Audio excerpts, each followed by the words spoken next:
नातं तेव्हाच छान होतं, जेव्हा तुम्ही त्याला छान ठेवता. म्हणजे फुलांना बघा, रोज पाणी घातलं, थोडा सूर्यप्रकाश दिलात, तर ते किती छान राहतं. तुम्हालाही ते फुलं देतं. नात्याचं सुद्धा तसंच आहे.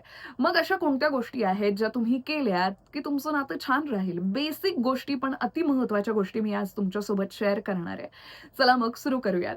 हॅलो, हाय, कसं आहे ना मित्रांनो? मी आर.जे. ज्योती आणि स्वागत करते तुमचं माझ्या या प्रेमाच्या YouTube चॅनलमध्ये. खूप, खूप, खूप महत्त्वाचा व्हिडिओ आहे. हा सगळ्यांसाठीच महत्त्वाचा आहे. मुलांसाठी सुद्धा, मुलींसाठी सुद्धा. सो तुमच्या जर का रिलेशनशिपमध्ये प्रॉब्लेम्स येत असतील, तर प्लीज हा व्हिडिओ सोबत बघा. ज्यांच्या रिलेशनशिपमध्ये प्रॉब्लेम्स येत असतील, त्यांना हा व्हिडिओ शेअर करा किंवा मी म्हणेल तुम्ही नव्याने रिलेशनशिपमध्ये आलात, तरी हा व्हिडिओ बघा, जेणेकरून तुम्हाला तुमचं नातं छान ठेवता येईल. जेव्हा नातं छान राहतं ना, तेव्हा टेन्शन फारसं येत नाही. आपण निवांत असतो. आणि निवांत राहिल्यामुळे तब्येतही नीट राहते. शारीरिक, मानसिक दोन्ही. सो प्लीज या सगळ्या गोष्टींकडे लक्ष द्या. आणि हो, चॅनलला सबस्क्राईब करायला मात्र विसरू नका. कारण मग मी खुश, तुम्ही खुश, सगळं छान होईल.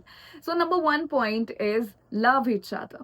एकमेकांवर प्रेम करा. एकमेकांच्या मनाने, एकमेकांशी मनापासून प्रेम करा. ती व्यक्ती जशी आहे तशी तुम्ही एक्सेप्ट केली आहे, म्हणूनच तुम्ही रिलेशनशिपमध्ये आलात, तर प्रेम करा आणि रोज प्रेमात पडा. पूर्वी प्रेम होतं, आता नाही असं नाही चालणार आहे. रोज त्याच व्यक्तीच्या प्रेमात पडणं ही खूप मोठी गोष्ट आहे आणि ते तुम्हाला करणं गरजेचं आहे. ते मनातून आणणं फार गरजेचं आहे. सो एकमेकांशी खूप, खूप, खूप प्रेम करा. Number 2 is don't lie. Please एकमेकांशी खोटं बोलू नका. छोटं-मोठं ठीक आहे, पण असं खूप मोठं किंवा महत्त्वाची गोष्ट असेल, सीरियस गोष्ट असेल, अशा वेळी खोटं बोलू नका. कारण एक खोटं लपवायला गेलात तर 10 खोटं बोलावं लागतं आणि खरं बोलणं हे खोटं बोलण्यापेक्षा तरी सोपंच असतं. आपल्याला थोडी भीती वाटते, पण ते सोपं असतं. सो ट्रान्सपरन्सी हवी रिलेशनशिपमध्ये. त्यामुळे प्लीज खोटं बोलू नका. कारण कसं आहे ना, एकदा लिंक लागली ना, त्याच गोष्टी अशा फिरत येतात आणि सगळं सत्य जे आहे ते समोर येतच येतं. सत्य लपून राहत नाही. हे प्लीज लक्षात ठेवा आणि नेहमी खरं बोला. पार्टनर्स आहात ना तुम्ही, पार्टनर्सचा अर्थच काय असतो सगळ्या गोष्टींमध्ये सेम. सो त्यामुळे प्लीज खोटं बोलू नका. Number 3 is keep communication open. तुमचं बोलणं झालंच पाहिजे. कोणत्याही गोष्टीवर बोला. कोणत्याही फालतू गोष्टीवर बोला मी तर म्हणेल. पण बोला. मनात जे काही आहे ते बोला. बोलणं फार, फार, फार गरजेचं आहे. दिवस कसा गेला यावर सुद्धा तुम्ही अर्धा तास बोललात तरी काही प्रॉब्लेम नाहीये. पण बोला. बऱ्याच जणांचा संवाद ना रिलेशनमध्ये कमी-कमी व्हायला लागतो, जे चुकीचं आहे. बोलणं होणं फार गरजेचं आहे. सो जिथे बोलणं होत नाही, तिथे रिलेशनशिप वर्क करत नाही. त्यामुळे तुमच्यामध्ये संवाद फार गरजेचा आहे. गप्पा महत्त्वाच्या आहेत. Then 4 stay sweet. गोड राहा. म्हणजे तिला किंवा तुम्हालाही बोलताना असं नाही वाटलं पाहिजे, ही किती कठोर आहे किंवा हा किती रागीट आहे, मग टेन्शन येतंय. नाही, स्वीट राहा एकमेकांशी. म्हणजे ओपनली येऊन ती मुलगी तुमच्याशी बोलू शकेल, तुम्ही ओपनली तिच्याशी बोलू शकता. असं काहीतरी भीतीदायक नको. स्वीट राहा एकमेकांसाठी. गोड-गोड. है ना? म्हणजे स्ट्रेस येणार नाही कोणतीही गोष्ट बोलताना. सो एकमेकांशी स्वीट राहा. तुमचा जो ओरिजिनल स्वभाव आहे त्याला थोड्या वेळासाठी तिच्यासमोर किंवा त्याच्यासमोर डिलीट करा. Then number 5 is when you get hurt, just forgive and forget. जेव्हा तुम्हाला कोणत्यातरी गोष्टीचा त्रास झालाय, दुःख झालंय, प्लीज माफ करायला शिका आणि ती गोष्ट विसरायला शिका. तेव्हा तुम्ही छान राहाल. कधी-कधी ना स्वतःला माफ करणं, समोरच्या व्यक्तीला सुद्धा माफ करणं गरजेचं असतं. छोटी-मोठी गोष्ट असेल तर ती क्लिअर करायला शिका. खूप त्याचा बाऊ करू नका. समोरचा मनापासून माफी मागतोय ना, तर माफ करायला शिका आणि ती गोष्ट विसरून जा. पुढे बघा काय. त्याच गोष्टीला असं धरून नका बसू. रिलेशनशिपमध्ये असे प्रॉब्लेम्स येत राहतात. पण आपण तिथेच अडकून राहणं ते चुकीचं आहे. कोणतंच नातं एकदम परफेक्ट नसतं. आपण त्याला बनवायचं असतं आणि अशा पद्धतीने तुम्ही ते बनवू शकताय. सो प्लीज ही गोष्ट विसरू नका. Number 6 is never talk about breakup. काही जणांची खूप वाईट सवय आहे, की कोणत्याही गोष्टीनंतर ते ब्रेकअप बोलतात. हे असं झालं ना, ब्रेकअप. हे असं तू केलंस ना, ब्रेकअप. मग तू असं वागलीस ना, ब्रेकअप. प्रत्येक गोष्टीमध्ये ब्रेकअप, ब्रेकअप, ब्रेकअप. किंवा राग आला, चल ब्रेकअप. रुसून बसलाय, ब्रेकअप. अशाने नाही नातं वर्क करत आणि मग तुम्ही ब्रेकअप म्हणता लगेच 2 दिवसांनी येता. हा बालिशपणा आहे. ओके. मॅच्युअर रिलेशनशिप हवं जरा तुमचं. प्रेमामध्ये ठीक आहे, मॅच्युरिटी फारशी गरजेची नसते, पण काही गोष्टींमध्ये असते. ब्रेकअपबद्दल का बोलायचंय किंवा वाईट गोष्टी का बोलायच्या? जेव्हा तुम्ही वाईट बोलता आणि तेव्हाच वरून तथास्तु असं आलं तर तेच होणार आहे. सो ब्रेकअपबद्दल बोलू नका. छान-छान होणार आहे सगळं असं बोला. छान होतील गोष्टी. मॅनिफेस्टेशनमध्ये खूप पॉवर असते. वर्ड्समध्ये खूप पॉवर असते. कारण ती आपल्या अवतीभोवती फिरत असते. तुम्ही निगेटिव्ह विचार केला, निगेटिव्ह होणार आहे. पॉझिटिव्ह विचार केला, पॉझिटिव्ह होणार आहे. सो ही तीच गोष्ट आहे. प्लीज ब्रेकअपचं नावही तोंडातून काढू नका. ओके? नंबर 7 हां. Never say it's okay when it's not.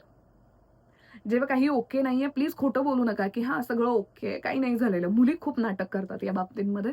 होतोय ना त्रास, तर बोला. बोला, प्लीज बोलते व्हा. मन हलकं होईल आणि जेव्हा मन हलकं असतं, आपण वेगवेगळ्या गोष्टी एक्सप्लोर करू शकतो. आणखी नव्याने सुंदर जगू शकतो आणि दुसऱ्यांनाही जगू देऊ शकतो. सो प्लीज नाही, नाही, सगळं ओके असं म्हणून खोटं बोलू नका. पार्टनरशी काय लपवायचंय? सो हे बोलायला शिका. बघा तुमचं रिलेशन किती छान राहील. समोरच्यालाही छान वाटतं, की बाबा हिने माझ्यासोबत किंवा याने माझ्यासोबत हे शेअर केलंय. किती छान. सो प्लीज बोलते व्हा. खोटं बोलू नका, की नाही, नाही सगळं ओके आहे. प्लीज ओके नसेल तर तसं ते बोलायला शिका आणि तसं ते सांगा. क्लिअर करा गोष्टी. Number 8 learn to put your ego aside. काही गोष्टींमध्ये इगोमध्ये आणायची गरज नाहीये. प्रेम महत्वाचं की इगो? तर मी म्हणेल पहिल्यांदा प्रेम हां. कधी-कधी इगो थोडा साइडला ठेवावा लागतो आणि जो काही तुम्हाला त्रास आहे, जो काही राग येतोय तो तुम्ही बोला, कम्युनिकेट करा. इगोमध्ये आणायची गरज नाहीये. मेल इगो हर्ट झाला, हे असलं काही करू नका किंवा मी मुलगी आहे आणि माझा ह्याने कसा इगो हर्ट केला, नको. प्रेमामध्ये इगो नको किंवा मीच का पहिल्यांदा कॉल करू, मीच का दरवेळी हे करू, हा इगो झाला. तुम्हाला ती व्यक्ती आवडते ना, तुम्हाला त्या व्यक्तीची गरज वाटतीये ना, तुम्हाला ती व्यक्ती हवी आहे ना मुळात आयुष्यात, तर मग इगो बाजूला करा आणि बोला त्या व्यक्तीशी. प्रत्येक व्यक्ती वेगळी असते. तुम्हाला हे फील होतंय त्या व्यक्तीसाठी, की मला ती हवी आहे, तर मग इगो साइडला ठेवून बोलतं झालं पाहिजे आपण. आपण केला पाहिजे फोन, आपण केला पाहिजे मेसेज, आपण भेटायला गेलं पाहिजे. काही गोष्टींमध्ये इगो ठेवून नाही चालत. सो ही खूप महत्त्वाची गोष्ट आहे. Number 9 number 9 is if you say sorry, mean it. Okay. जर तुम्ही कोणाला तरी सॉरी म्हणताय म्हणजे तुमच्या पार्टनरला, मीन इट. म्हणजे हां, ठीक आहे सॉरी असं करून नाही चालणार आहे. तुम्ही मनापासून सॉरी म्हणताय तसं करा आणि ती चूक पुन्हा करायची नाही. चुका होतात माणसाकडून सगळ्यांना माहिती आहे. पण तीच सेम तुम्ही चूक वारंवार करत असाल ना, तर मग ती चूक नसते. हे मुद्दामून केल्यासारखंच होतं. सो म्हणून मी लिहिलंय इथे, की if you say sorry mean it. है ना? तसं वागायला शिका. एक्झाम्पल देते. सपोज तुम्ही म्हणालात, की मी तुला 10 मिनिटात फोन करतो आणि तुम्ही नाही करू शकलात आणि 10 तास झाले तरी फोन नाही केला. मग 11व्या तासात तुम्ही किंवा समोरून कॉल आला आणि मग तुम्ही सॉरी म्हणताय. ठीक आहे. माणूस एकदा, दोनदा, तीनदा, 5-10 वेळा पण इग्नोर करेल. Let it be. पण नंतर हेच सतत होत राहिलं तर मग फार त्रास व्हायला लागतो. सो तुम्ही सॉरी म्हणालात, पण पुन्हा तुम्ही तेच पाढे गिरवताय, तर ते चुकीचं आहे. हे तुमच्या रिलेशनशिपसाठी ओके नाहीये. नातं खराब होणार आहे 100%. सो सॉरी म्हणताय तर प्लीज त्याच्यावर ठाम राहा, की हे पुन्हा होणार नाहीये. है ना? नवीन चुका करा आणि त्यामध्ये पण सुधारणा करा. पण सेम चूक वारंवार करू नका. Number 10 don't compare your past with your present. जे काही तुमच्या पास्टमध्ये झालंय, जे काही तुमचं पास्ट रिलेशनशिप आहे, प्लीज त्याला तुमच्या फ्युचरसोबत म्हणजे प्रेझेंटसोबत कंपेअर करू नका. ती अशी होती, तो असा होता, काहीच गरज नाहीये. काहीच गरज नाहीये. किंवा तुमच्या पास्टमध्ये काय-काय तुम्ही सहन केलं, किती भारी होतं, आता काय? काहीच गरज नाहीये दरवेळी. हां, एखादी नॉर्मल गोष्ट तुम्ही शेअर करू शकता, पण सतत-सतत या गोष्टी नाही शेअर करायच्या. पास्टला पास्ट राहू द्यायचं, प्रेझेंटला जगायचं, फ्युचरची स्वप्न पाहायची असतात. सो प्लीज तुमचा एक्स, तुमची एक्स यांना मध्ये आणायचा प्रयत्न करू नका. पुढचा पॉइंट माझा हाच होता 11वा पॉइंट 11 कसे करायचे हां, की don't talk about your exes. तुमचे कितीही एक्स झाले असतील किंवा तुमचं कोणावर क्रश होतं, हे सतत बोलायची गरज नाहीये. मग तो असा दिसायचा, तिनं असं करायची. नाही. तुम्ही त्या आठवणींमध्ये हरवता, पण समोरचा जो तुमच्यासोबत आहे ना, त्याला फार त्रास होत राहतो, की अजून तू मूव्ह ऑनच केलं नाहीयेस, तू अजून तिकडेच अडकलायस. मग हे सगळं काय चाललंय? हे प्रेम नाहीये का मग? की तुला अजून सुद्धा तीच प्रिय आहे, मी नाहीये. खूप गैरसमज होतात आणि खूप प्रॉब्लेम्स क्रिएट होतात आणि प्रेमामध्ये ना, मी जसं म्हणाले, की मॅच्युरिटी कधी-कधी कमी होते आणि या बाबतीमध्ये ती खूप जास्त होते. काहीच गरज नाहीये एक्सबद्दल बोलायची. तुमच्या प्रेझेंट बॉयफ्रेंड किंवा गर्लफ्रेंड समोर. इव्हन वाईफ अँड हसबँड समोर सुद्धा. एक्स झालंय. विषय संपलाय, फार बोलायची गरज नाही. पण जर तिने विचारलंच तर, सपोज तुमच्या गर्लफ्रेंडने सध्याच्या विचारलं, की तुझ्या एक्सबद्दल सांग ना. काही गरज नाहीये सांगायची. काहीच गरज नाहीये. ती तुमची परीक्षा घेत असते. काही गरज नाहीये. छान होतं, झालं, संपलं. एवढंच म्हणायचं. ठीक आहे.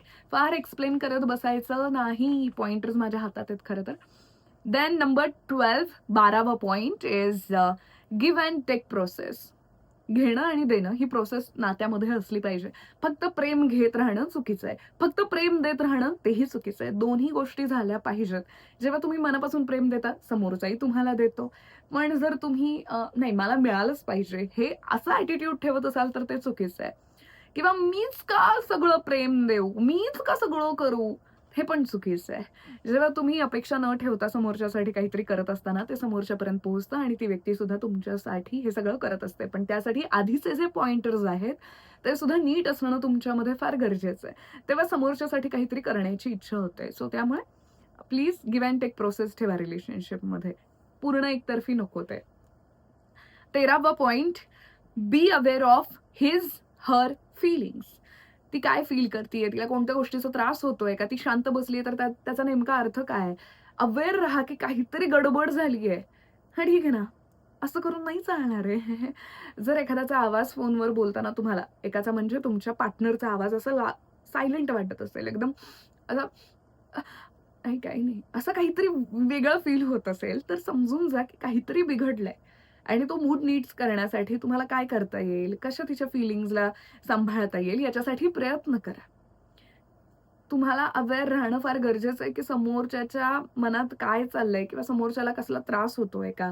कोणतं टेन्शन आहे का? ते जरा तुमच्या समोरच्याच्या चेहऱ्यावरून, आवाजावरून, बॉडी लँग्वेजवरून तुम्हाला समजायला हवं.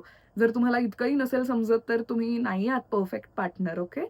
समजलं पाहिजे. हावभावावरून, डोळ्यांवरून सगळीकडून कळलं पाहिजे, की काहीतरी गडबड आहे आणि त्यावर तुम्ही काम केलं पाहिजे. फीलिंग्सबद्दल माहीत असणं गरजेचं आहे.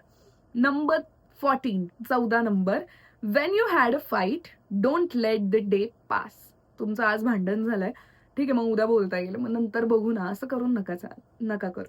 आज भांडण झालंय, आजच गोष्टी क्लिअर करण्याचा प्रयत्न करा. जेवढ्या लवकर क्लिअर करण्याचा प्रयत्न करता येईल, तेवढ्या लवकर करा. मुळात भांडायचंच नाही. पण जर भांडलात तुम्ही, तर आजच्या आजच ते क्लिअर करण्याचा प्रयत्न करा. काहीही करा. डू व्हॉटएव्हर यू वॉन्ट, पण क्लिअर झालं पाहिजे. उद्यासाठी ते पोस्टपोन नका करू, ओके? आजचं भांडण आजच क्लिअर, उद्याचं भांडण उद्याच क्लिअर, असं आहे ते. सो प्लीज ते पुढे नका ढकलू. आजच्या गोष्टी आजच क्लिअर झाल्या पाहिजेत. 15वा आणि last point, don't be the perfect one, be the right one. Perfect बनायची गरज नाही. कोणीच या जगात परफेक्ट नसतं. त्या व्यक्तीसाठी तुम्ही फक्त राइट वन बना. बास, इतकंच तुम्हाला करायचंय. राइट वन म्हणजे काय? त्या व्यक्तीला जसं हवंय, म्हणजे ऑफकोर्स ती तुम्हाला बदलत नाहीये. पण त्या पद्धतीने तुम्ही जर असं वागलात तर आनंदच आहे. ती खुश, तुम्ही खुश किंवा तुम्हाला जे वाटतंय ते तुम्ही बोला. मग ती व्यक्ती तुमच्यासाठी ते करेल. सगळेच खुश. सो हे असं असतं. परफेक्ट वन बनायला नका जाऊ. राइट वन बनायला जा. ओके? Hope you understand. आजचा हा खूप छान महत्त्वाचा व्हिडिओ होता. मला खात्री आहे की यावर तुम्ही काम कराल आणि नक्की या सगळ्या गोष्टी फॉलो करा. बघा तुमचं नातं खूप छान होणार आहे. म्हणजे मला असं वाटतं तुम्ही हे सगळे व्हिडिओज जरी पाहिले ना, नाही ब्रेकअप होणार आहे तुमचं. सगळे व्हिडिओज प्लीज पहा आणि नेहमी खुश राहा, प्रेमात राहा. तुमच्याही, माझ्याही. I love you. Bye bye. आणि हो, तुम्हाला कोणत्या विषयावर व्हिडिओ हवाय मला कमेंट्समध्ये नक्की कळवा. बाय.